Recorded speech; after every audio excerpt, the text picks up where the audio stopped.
kami dari BPJS Kesehatan meminta dukungan dari Pak Gubernur beserta seluruh jajarannya dalam program Jaminan Kesehatan Nasional. Jadi kami juga melaporkan kepada Pak Gubernur bahwa saat ini jumlah peserta di wilayah DKI Jakarta jika dibandingkan dengan jumlah penduduknya itu 99% ya, sudah hampir 100%. Sudah menjadi peserta JKN dibandingkan dengan jumlah penduduk yang ada. Artinya 11,1 juta jiwa itu sudah terdaftar sebagai peserta JKN. Kemudian yang berikutnya adalah tentu dukungan dari Pak Gubernur beserta jajaran dalam menindaklanjuti instruksi Presiden nomor 1 tahun 2022 tentang optimalisasi pelaksanaan program JKN, khususnya adalah di Provinsi DKI Jakarta.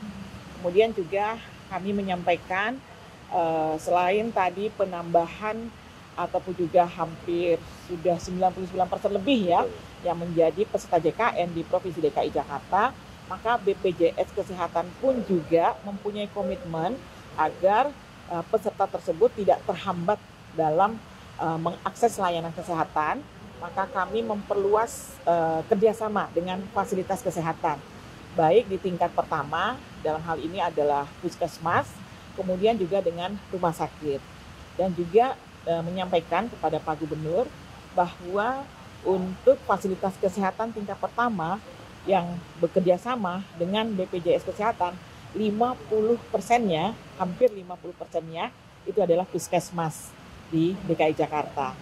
Kemudian kalau rumah sakit itu sekitar 20%-nya itu adalah RSUD, Rumah Sakit Umum Daerah, tentunya milik Provinsi DKI Jakarta, yang tentunya seluruh vaskes tersebut tentunya adalah dalam meningkatkan ya layanan kesehatan bagi peserta JKN. Seperti itu. Nah, tadi kan ada belum sampai 100% ya Bu ya pencapaiannya. Nah, tadi ada masukan nggak Bu untuk Pemprov DKI Jakarta untuk sisanya gitu? Iya, untuk sisanya kami perlu tentunya melakukan tadi yang namanya pemadanan data ataupun juga rekonsiliasi data. Karena dari diskusi dengan Pak Gub beserta jajaran, yang pertama mungkin ada penduduk yang sekarang sudah tidak tinggal lagi di Jakarta, bisa pindah ke suatu daerah atau bahkan ke luar negeri, seperti itu. Nah, kemudian juga ada peserta yang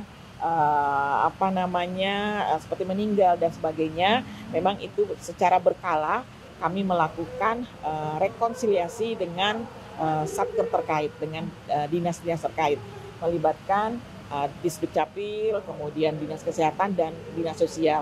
Nah, ini yang tentunya perlu dilakukan update karena kan data itu sifatnya dinamis.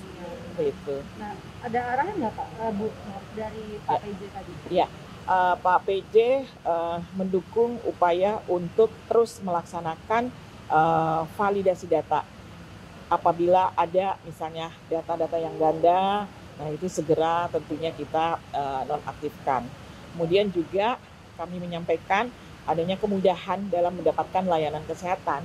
Artinya kalau selama ini kita terkadang kan membawa kartu JKN ataupun juga kartu KIS gitu ya. Terkadang kartu fisik tersebut tertinggal atau hilang atau nyelip seperti itu, maka BPJS Kesehatan sudah artinya bisa dengan hanya menggunakan NIK ataupun juga KTP itu cukup diperlihatkan kepada fasilitas kesehatan ketika mereka akan mendapatkan layanan kesehatan. Selain itu juga tidak ada lagi yang namanya fotokopi, iya, fotokopi KK, fotokopi kartu, KTP itu tidak ada lagi seperti itu. Bu, nanti bentuk sinkronisasi datanya seperti apa sih Bu? Apakah terintegrasi dengan Dukcapil maupun Dinkes atau bagaimana nanti?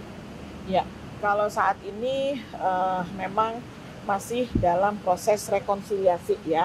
Artinya data dari Dinas Kesehatan BPJS Kesehatan, kemudian juga dengan Dukcapil itu kita pastikan lakukan pemadanan dan benar-benar adalah penduduk di DKI Jakarta. Berarti mulai awal tahun ya Bu ya?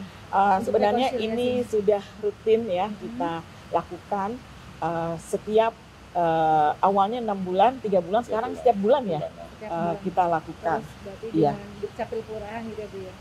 Dengan Dukcapil.